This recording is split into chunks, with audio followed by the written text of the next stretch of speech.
उम्मीद करते हैं कि आप खैरियत होंगे और मर्दवा कि आप हमेशा खुश रहें, हंसते और मुस्कुराते रहें और इसी तरह में अपना प्यार दिखाते रहें। बिल्कुल जी, मेरा नाम मुअज्जम अली, मैं तारिक में हूँ। मैं मोहम्मद यूसुफ। तो आज हम जिस वीडियो पे रिएक्ट करने जा रहे हैं, वीडियो का टाइटल हिंदी में है। तो जो लंदन में हुआ जी, जो खालिस्तान वालों ने हिंदुस्तान का झंडा उतार के जो खालिस्तान का लगाया था, उसके बाद जो है इंडिया में जो सिख कम्युनिटी के लोग थे उन्होंने काफी प्रोटेस्ट किया उसके खिलाफ।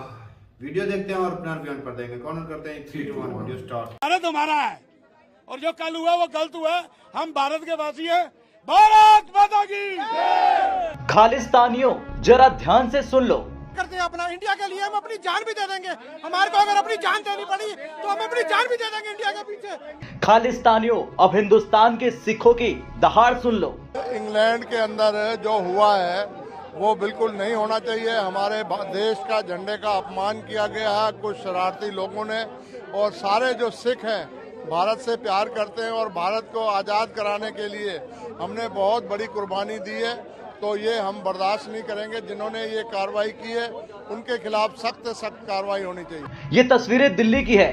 भारतीय झंडे का अपमान करने पर सिख भड़क गए हैं और कह रहे हैं कि जरूरत पड़ी तो हम खालिस्तानियों को उखाड़ फेंकेंगे। हम खालिस्तान के बिल्कुल खिलाफ हैं और मैं सिखों से ये गुहार लगाना चाहता हूँ, ये वही तिरंगा है जिसने अफगानिस्तान से हमारे श्री गुरु ग्रंथ साहब जी बिल्कुल सुरक्षित निकाल कर हिंदुस्तान पहुँचाए, जिसके लिए हम श्री नरेंद्र मोदी का और भारत सरकार का बहुत धन्यवाद करते हैं। और सिखों से अपील करते हैं जो देश विदेशों में हैं, कृपया करके इस तिरंगे का अपमान करने से पहले आप ये जरूर सोच लेना कि ये वही झंडा है जिन्होंने गुरु ग्रंथ साहब जी के स्वरूप अफगानिस्तान में जो फंसे हुए थे सुरक्षित हिंदुस्तान पहुँचाए। अब खालिस्तानियों की नींद तो जरूर उड़ जाएगी ये बयान सुनकर, लेकिन एक बार आपको बता दें क्यों गुस्से में आ गए भारत के सिख समुदाय के लोग। दरअसल भारत को तोड़ने का ख्वाब पाले हुए पाकिस्तान के रहमो करम पर पलने वाले खालिस्तानियों ने लंदन में भारतीय उच्चायोग में तिरंगा का अपमान किया और यही वजह है कि अब भारत के सिख मैदान में उतर आए हैं और खालिस्तानियों की इज्जत तार तार कर रहे हैं और बता रहे हैं कि जो सिख हैं वो भारत का अपमान कभी नहीं कर सकता। माना है हमारे देश के सारे सिख भाई हम इंडिया का साथ करते हैं, और जो यूके जो ब्रिटिश हाई कमीशन जो लंदन के अंदर हुआ हम उसको कंडेम करते हैं। और साथ ही साथ क्यों ब्रिटिश हाई कमीशन ने उसमें एक्शन नहीं लिया, हमने उसके लिए हम यहाँ आए हैं। हमारी मांग है जिन लोगों ने वो किया है उन पे सख्त से सख्त कार्रवाई होनी चाहिए और जल्द से जल्द उनको जेल में डालना। भारतीय सिख, कोई भी भारतीय सिख 99.99% कोई भी खालिस्तान को सपोर्ट नहीं करता है। We are Indians. अब बाहर देश में, यूके में, कनाडा में क्या हो रहा है उससे हमारा कोई लेना देना नहीं है। तो हम यही प्रोटेस्ट कर रहे हैं कि यूके की गवर्नमेंट को वहां पर इंडियन एम्बेसी में प्रॉपर प्रोटेक्शन देनी चाहिए थी और ये गतिविधि नहीं होनी चाहिए। तो वहीं दूसरी तरफ भारत ने ब्रिटिश सरकार के सामने अपना कड़ा विरोध दर्ज कराया और परिसर में पर्याप्त सुरक्षा की कमी पर सवाल उठाया। भारतीय विदेश मंत्रालय ने साफ और स्पष्ट कहा कि भारत में ब्रिटेन के सबसे सीनियर राजनयिक को समन किया जा रहा। हम लंदन के उच्चायोग में अलगाववादी और कट्टरपंथी तत्वों के एक्शन की निंदा करते हैं। ब्रिटिश सरकार को इसका स्पष्टीकरण देना चाहिए कि जब उच्चायोग में इस तरह का काम किया जा रहा था तो सुरक्षा व्यवस्था में लापरवाही क्यों बरती गई।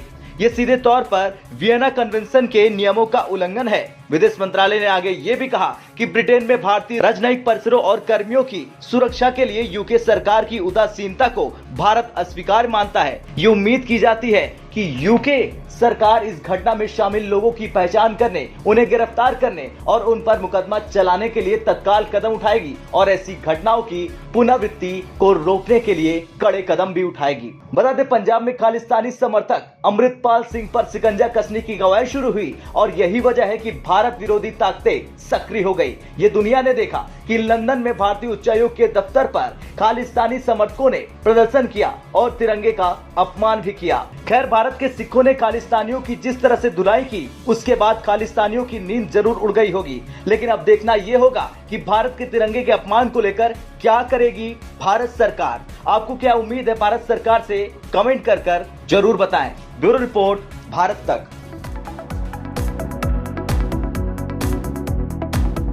चलें जी, वीडियो खत्म हो गया। और भाई साहब ये जो हुआ है ये बहुत ही गलत हुआ है जो इन लोगों ने, खालिस्तान वालों ने किया ना। ये तो पूरी दुनिया में जिस तरह ना डिसरिस्पेक्ट करने वाली बात होगी कि एक दूसरे कंट्री में, भाई देखे ना इंडिया ने इज्जत कमाई, ऐसा तो कोई दुश्मन भी नहीं करता भाई साहब। और झंडे के लिए डिसरिस्पेक्ट करना बहुत ही बुरी बात है यार।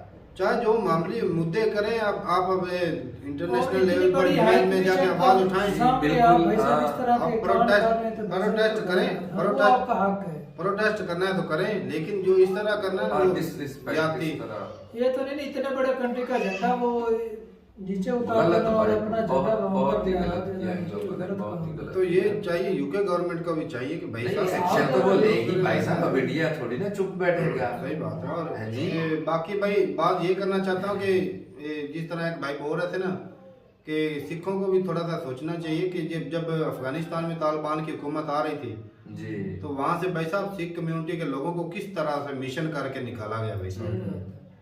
तो भूल गए ना, वो भूल गए ना, वो भी तो है ना, वो भी तो इंडिया के यार, भाई ये यूक्रेन कुछ में लोग फंसने वाले होते हैं जो स्टूडेंट को ज्यादा- जो निकाला हाँ जी, भाई साहब, मिसालें, इस हजार बात में मिसालें जो है हैं भाई भाई आपके साहब, सामने। इंडिया की गवर्नमेंट जो है बहुत आगे कि अपने फंसे हुए लोगों, ये आज से नहीं, ये शुरुआत से ही है। ऐसी बात है। राजीव गांधी के दौर में फीजी थे मेरे ख्याल में, वो एक मिशन किया था, वहां पर भी अपने लोगों की जाके हेल्प की गई थी। वो इंदिरा गांधी के बेटे जो थे राजीव गांधी, उनके दौर में भी मिशन हुए। तो ये इंडिया की हिस्ट्री रही है कि जहां पर भी इंडिया के जो लोग होते हैं, अगर वो फंस जाते हैं, उनको हेल्प की जरूरत होती है तो भाई करते हाँ, तो हैं। स्टेट की जिम्मेदारी है ना ये भाई साहब। तो हालांकि जब अफगानिस्तान में तो भाई जो रहते हैं सिख वो अफगानिस्तान के ही हैं, तो वहां पर जो बसे तो इधर से जब शुरुआत में जब थे तो वो इकट्ठे ही रहते थे, फिर अलहदा हो गए वो। लेकिन अब मतलब कि वो सिख अफगानी थे, थे। नेशनली वो अफगानी थे। बिल्कुल उनको निकाला वहां से। अब ये कुछ हो सकता है भाई साहब वैसे काम करने के लिए भी गए हों, पर इंडिया को छोड़ के अफगानिस्तान में क्या काम, वहाँ के नेशनल ही होगा, क्योंकि वहाँ पर भी काफी सिख कम्युनिटी के लोग रहते हैं अफगानिस्तान में। जी, तो ये जो थोड़ा सा ना इनके खालिस्तान वालों को सोचना चाहिए कि भाई ये इतने बड़ा हिंदुस्तान है, सुपर पावर की रेस में लगा हुआ, इतने बड़े कंट्री से अलहदा होके क्या कर कौन लेंगे? से तीर मार कुछ नहीं, लोगे इनका भाई भाई साहब साहब? नुकसान के अलावा कुछ भी नहीं मिलेगा। अगर फर्ज करने का को हो भी जाएंगे जाता है, किस तरफ भाई? सिर्फ और चारों ओर से तो घिरे हुए हैं, धीरे हुए, सही बात है। किधर जाएंगे ये?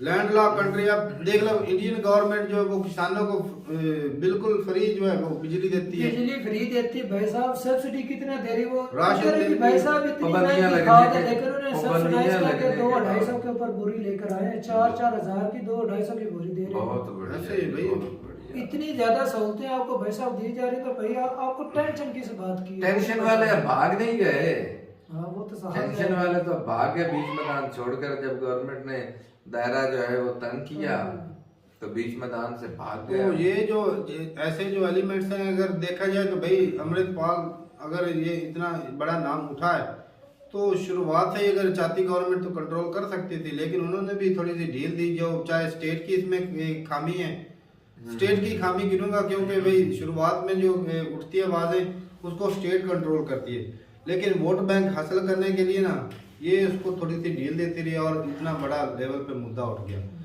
तो एक और जो है ये खालिस्तान का जो मुद्दा, ये धार्मिक टच दे देते हैं। और ये अगर आज अमृतपाल को कुछ होता है, जिस तरह भिंडरा वाला वो मर गया, उसके बाद जनाब देख ले अमृतपाल आया बड़े सालों के बाद, 1984 के बाद आज आया भिंडरा वाला ये अमृतपाल। तो कितने सालों बाद उठा है, तो कल को फिर 20-30 साल बाद फिर उठ जाएगा कोई ना कोई।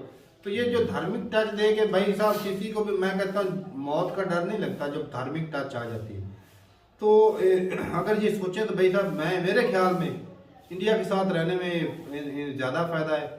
तो इंडिया भाई साहब अभी दुनिया में इज्जत इतना कमाई भाई है। साहब इतना पावरफुल कंट्री को इतनी इंसानियत है, इसको अलहदा भी नहीं यार अगर कल कोई अलहदा हो जाते हैं, बात। अलहदा हो जाते हैं, फिर इनकी आर्मी बनेगी, फिर वो जनाब खर्चे वो बढ़ आपस में जाएंगे। इंडिया के साथ बॉर्डर पे कितने खड़ी होगी, पंगे होंगे उधर भाई पाकिस्तान साहब। के साथ बॉर्डर पे हाँ। खड़ी होगी, तो ये भाई साहब सारे खर्चे आर्मी पे ही लगाएंगे। तो कुछ नहीं होने वाला। हो सकता है कल को इंडिया जो है वो फिर इनके कुछ लगा के फिर कब्जा कर कर ले। अगर ये पाकिस्तान के साथ कुछ चाहते हैं ताल्लुकात तो वैसा जिस तरह यूक्रेन रूस ने किया यूक्रेन को, उस तरह मतलब कि दंगे फसाद ही हैं, लड़ाई झगड़े ही हैं, हाँ, जान अपना का अवाम नुकसान तो है। नहीं ना कायम होगा अपना। अगर मिल बैठ कर भाई साहब अपना काम चला रहे हैं, अपने कंट्री को ग्रो कर रहे हैं, अपनी फैमिली को ग्रो कर रहे हैं, तो भाई साहब इसमें हर्ज कौन सा है?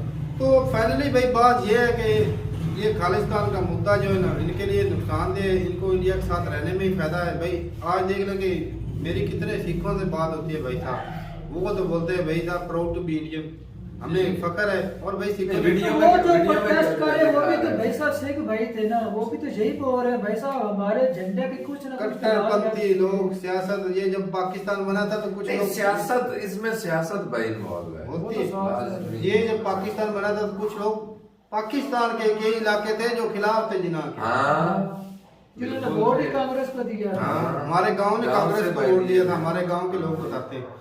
तो ठीक है भाई, अपनी राय जरूर बताइएगा कमेंट सेक्शन में कैसी लगी आपको वीडियो। और भाई साहब खालिस्तानी मूवमेंट जो है जरूर बताइएगा कि अमृतपाल का क्या बना। कुछ लोग, मेरी रात को एक भाई से बात हो रही थी, वो बता रहे थे कि भेष बदल के कहीं पर भाग गया है। तो भाग नहीं है, कल परसों एक उसमें- वीडियो की थी जिसमें बोल रहे थे कि भाई अमृतपाल जो वो पकड़ा गया है। तो जरूर बताइएगा कमेंट सेक्शन में। मिलते हैं वीडियो के साथ, तब तक के लिए इजाजत दें। अल्लाह हाफिज।